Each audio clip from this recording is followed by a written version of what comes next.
碳。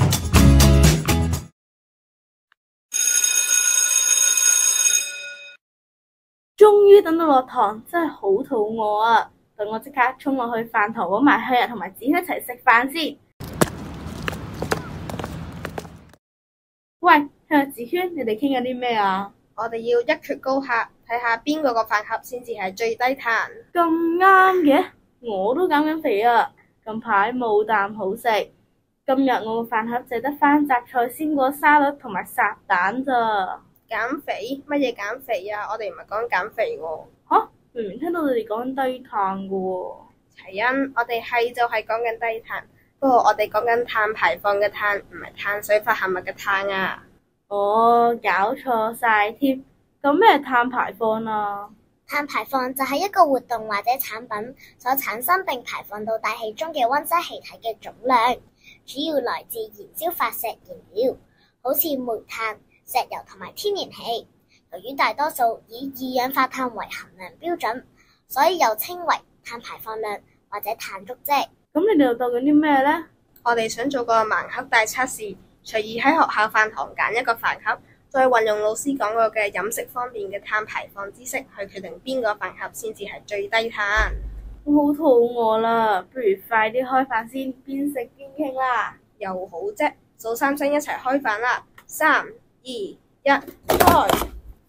咦，我今日嗰盒係番茄蛋豬牛肉飯喎，你呢？睇下先，哇，係洋蔥炸豬扒飯啊！根據老師嘅講法，由於牛屬於反芻動物，喺牛食草嘅過程會產生大量溫室氣體甲烷，所以飼養牛比飼養豬嘅碳排放量高好多㗎。咁即係要減碳，食豬肉、雞肉同埋魚肉會比較好啲啦。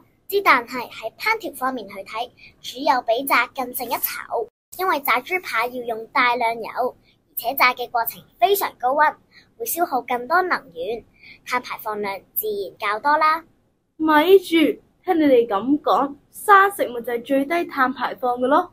你又學得幾快喎，不過就要考慮埋食物嘅安全，唔係樣樣食物都可以生食㗎嘛。